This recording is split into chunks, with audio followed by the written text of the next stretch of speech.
Aabot sa mahigit 3,700 residente ng Calapan City at Romblon na nakaranas ng kahirapan sa buhay. Nakatanggap ng tulong mula sa Department of Social Welfare and Development, Mimaropa. May balitang pambansa si Joshua Sugay ng PIA Mimaropa.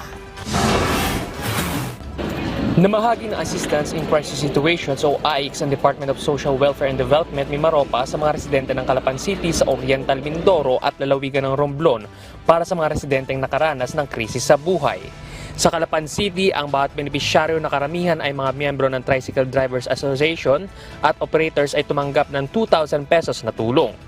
Ayon kay DSWD Social Welfare Officer 3 Severina Boonggaling, ang ipinagkaloob na ayuda ay mahiging tulong para sa karagdagang panggastos sa kanilang pang-araw-araw na pamumuhay na lubhang naapektuhan ng inflation at iba pang mga hindi inaasahang pangyayari.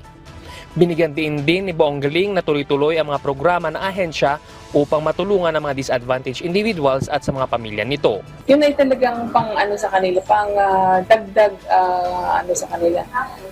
Karagdagang panggastos sa kanilang pangangailangan, yung basic needs ng mga families na affected dahil sa inflation, tapos yung sa ngayon na merong iba nakaranas ng dahil sa mga disasters. Pasasalamat naman ang iniabot ni Evangeline Gaud Alcarez, 48 na taong gulang mula sa Barangay Calero at Richard Capule, 23 taong gulang mula sa Barangay Baruyan na napagkalooban ng tulong ng DSWD.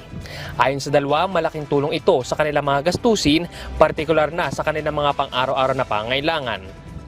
Sa bayan ng Kahidyokan sa Romblon naman, 1,750 na residente ang binigyan din ng 2,000 piso na ayuda ng DSWD mula sa parehong programa. Binubuo ang mga benepisyaryo ng mga PWD, IPs, solo parents, porters, mga magsasaka at mangingisda. Sa kabuuan, naabot sa 7,500,000 pesos na halaga ng ayuda ang naipamahagi ng DSWD sa dalawang lugar sa Mimaropa. Ang isinasagawang pamahagi ng Assistance to Individuals in Crisis Situations sa mga miyembro ng TODA sa lungsod ng Calapan ay patunay na sa pamamagitan ng pagtutuwang at pagtutulungan ng iba't ibang sangay ng pamahalaan, muling makakabangon ang mga mamamayan. Mula sa Philippine Information Agency Mimaropa, Joshua Sugay para sa Balitang Pambansa.